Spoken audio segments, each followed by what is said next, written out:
क्या आप IIT JEE medical 11th या 12th की प्रिपरेशन कर रहे हैं और आपको एक बेस्ट कोचिंग इंस्टीट्यूट की तलाश है? तो अब आपके साथ होगा चंद्रयान, जहां है NITN फैकल्टीज, साथ ही up to 100% scholarship. Chandrayaan, Lankeshwar complex, Akashvani Chowk, Adityapur. Admissions open.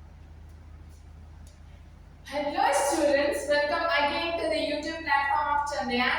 आज हम लोग देखने वाले हैं cell the fundamental unit of life का। हम लोग इतना देख चुके थे कि what is diffusion and what is osmosis. ठीक है, अब हम लोग नेक्स्ट बात करने वाले हैं एक्टिव और पैसिव ट्रांसपोर्ट के बारे में, जहां हम लोगों को पता चलेगा कि किस तरीके से लो कंसंट्रेशन से हाई कंसंट्रेशन या हाई कंसंट्रेशन से लो कंसंट्रेशन की तरफ मॉलिक्यूल्स का मूवमेंट चलता है। ठीक है, तो चलो स्टार्ट करें।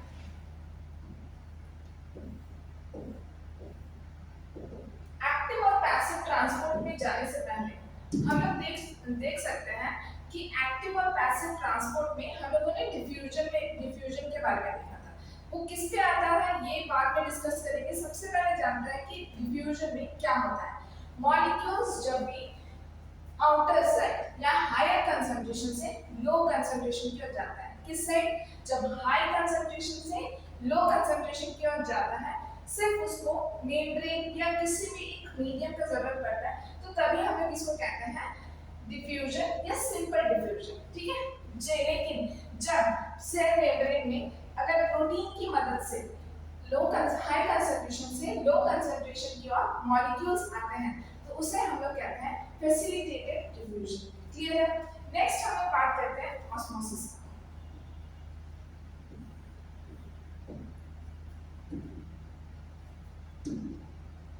ऑस्मोसिस के बारे में हम लोग जानते हैं कि ऑस्मोसिस क्या होता है।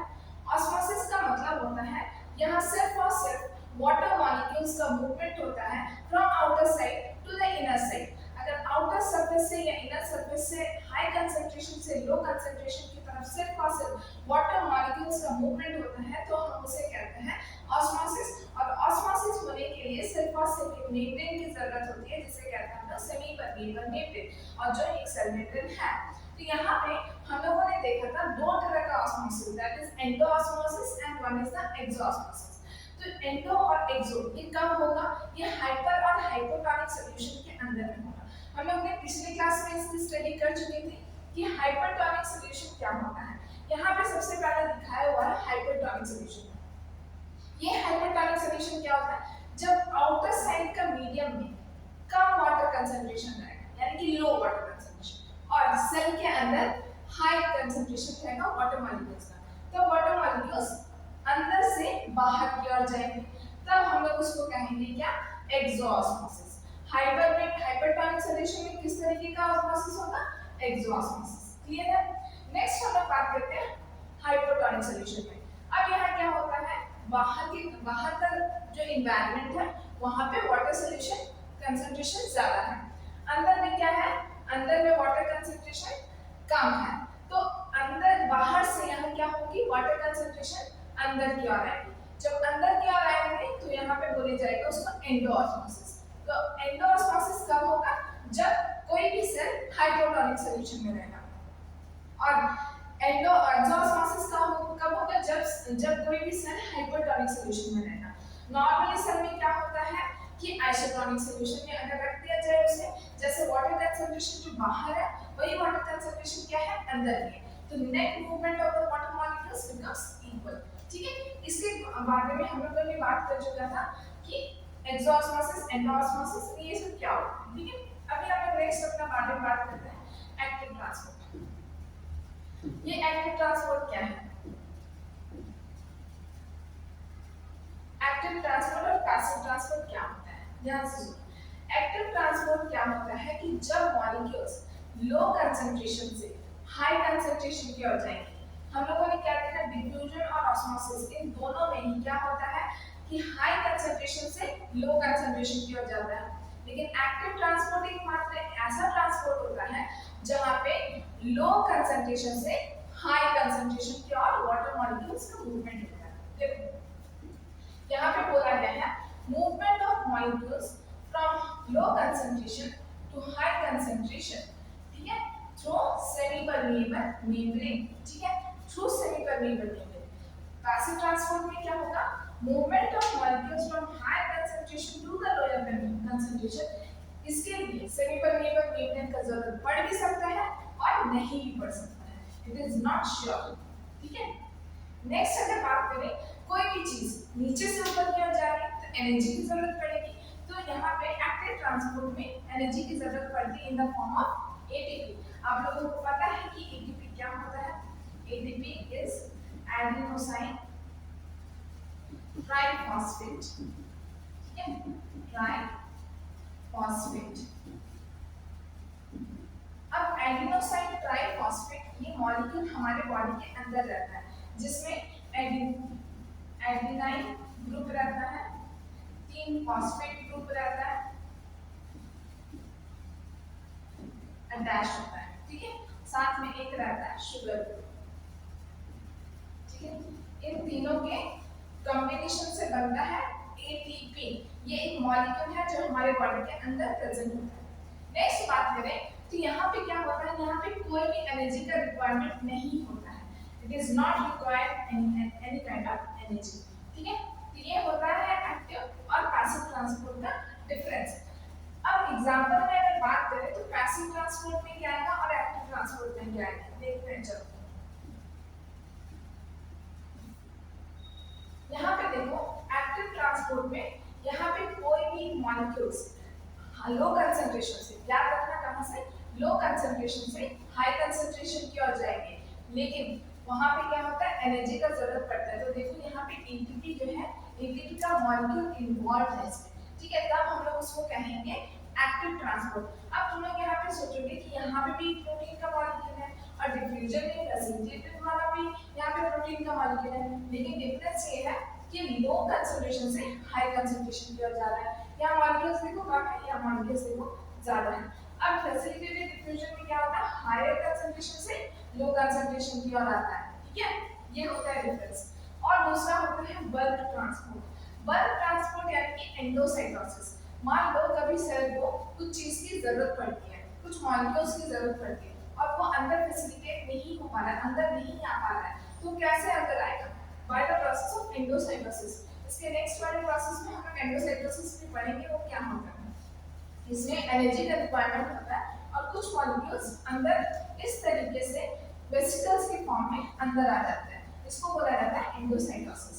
नेक्स्ट यहाँ पे देखो, यहाँ पे ऑस्मोसिस भी आता है, जितने भी तरीके का ऑस्मोसिस, एंडो एक्सो सारा ऑस्मोसिस, डिफ्यूजन में भी सिंपल डिफ्यूजन, फैसिलिटेटेड डिफ्यूजन, ये किसमें आ जाता है, पैसिव ट्रांसपोर्ट में। नेक्स्ट अगर हम लोग बात करते हैं हम लोग एंडोसाइटोसिस और एक्सोसाइटोसिस क्या होता है, ठीक है। एंडोसाइटोसिस और एक्सोसाइटोसिस में क्या अंतर होता है, देखो एंडोसाइटोसिस, एंडो का मतलब ये होता है, यहाँ पे बताया गया है, एंडो का मतलब होता है अंदर आना, ठीक है, endo, endo means inner, endo means inner, and cytosis means engulfing, cytosis में engulfing those molecules which are coming inside, ठीक है।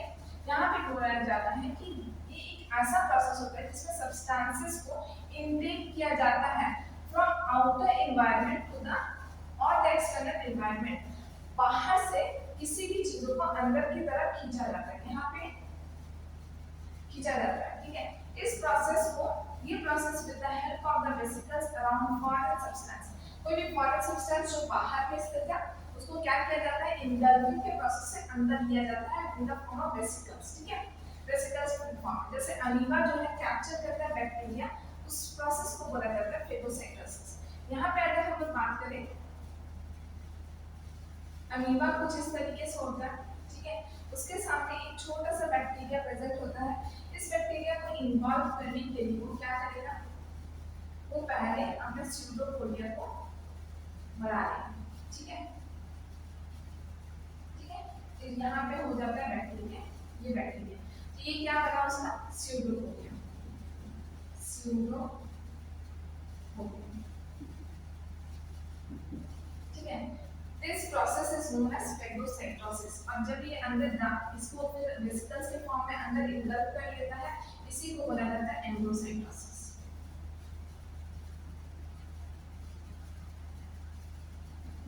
और इसका फिर डाइजेशन स्टार्ट होने लगता है। और इस प्रोसेस में यहाँ पे बोला जाता है फैगोसाइटोसिस और it may be called endocytosis. ठीक है, यहाँ पे एक बार हम लोग देखते हैं कि किस तरीके से एंडोसाइटोसिस होता है। एंडोसाइटोसिस में देखो मेनली जो है प्रोटीन के मॉलिक्यूल्स या कुछ भी उसके रिसेप्टर्स जो है फॉरेन मॉलिक्यूल्स या कुछ भी ऐसे सब्सटेंसेस को अंदर आने के लिए उसको अपने ऊपर अपने मेम्ब्रेन के ऊपर चिपकाता है, फिर ये वेसिकल्स के फॉर्म में अंदर आ जाता है। इसी प्रोसेस को बोला जाता है एंडोसाइटोसिस। ठीक है, नेक्स्ट हम लोग आगे बढ़ते हैं और बात करेंगे एक्सोसाइटोसिस के बारे में। What do you mean by exocytosis? Exocytosis क्या होता है? एक्सोसाइटोसिस का मतलब होता है आउटर। ठीक है, एक्सोसाइटोसिस का मतलब होता है आउटर और साइटोसिस का मतलब होता है सेल से रिलेटेड है। ठीक है, और बाहर निकालना। एक्सो मींस होता है आउटर। यहाँ पे बात करें, ये एक ऐसा प्रोसेस होता है जहाँ पे वेस्ट मटेरियल को एलिमिनेट किया जाता है फ्रॉम द बॉडी। अगर बॉडी सेल की बॉडी से वेस्ट मटेरियल जनरेट होता है सेल से, उसको बाहर निकालने के लिए इस प्रोसेस का इस्तेमाल किया जाता है। वेसिकल्स फ्यूज हो जाता है किसमें? प्लाज्मा मेम्ब्रेन में, और वो सेक्रेटरी वेसिकल्स के फॉर्म में आउट कर दिया जाता है। ठीक है, एक्सोसाइटोसिस जैसे हार्मोन्स कैसे रिलीज होते हैं आउटसाइड ऑफ द सेल, इसी प्रोसेस से निकलता है। ठीक है, एक बार देखते हैं हम लोग कि एक्सोसाइटोसिस में होता क्या है। जैसे मान लो ये वेसिकल है साइटोप्लाज्म में, मान लो हार्मोन ये हार्मोन सेल के प्लाज्मा मेम्ब्रेन में जाके चिपकता है, प्लाज्मा मेम्ब्रेन में जाके चिपकता है और ये हार्मोन बाहर एक्स्ट्रा सेलुलर में निकल जाता है, एक्स्ट्रा सेल फ्लूइड में निकल जाता है और निकलने के बाद वहां पे ब्लड के थ्रू ट्रांसपोर्ट हो जाता है। ये होता है एंडोसाइटोसिस और एक्सोसाइटोसिस। एंडोसाइटोसिस में क्या होता है कि बाहर का कोई सब्सटेंसेस होता है जो सेल को जरूरत पड़ता है, वो वेसिकल्स के फॉर्म में सेल मेम्ब्रेन से जुड़ के अंदर की ओर वेसिकल्स फॉर्म में आ जाता है। एक्सोसाइटोसिस में क्या होता है कि कोई भी वेस्ट मटेरियल जो सेल जनरेट करते हैं उसको वेसिकल्स के फॉर्म में क्या करता है, सेल मेम्ब्रेन से जाके जुड़ता है और बाहर उसको रिलीज कर देता है। ये होता है पैसिव एक्टिव एंडोसाइटोसिस और एक्सोसाइटोसिस। एंडोसाइटोसिस और एक्सोसाइटोसिस जो होता है ये एक्टिव ट्रांसपोर्ट का पार्ट होता है। क्लियर है? तब तक के लिए अच्छे से रिवाइज करते रहो और इसके बाद वाले क्लासेस में हम लोग अपने cell wall, Golgi membrane, Golgi apparatus, endoplasmic reticulum के बारे में स्टार्ट करेंगे। ठीक है, तब तक के लिए अच्छे से पढ़ाई करो, स्वस्थ रहो, अच्छा रहो। ठीक है, थैंक यू।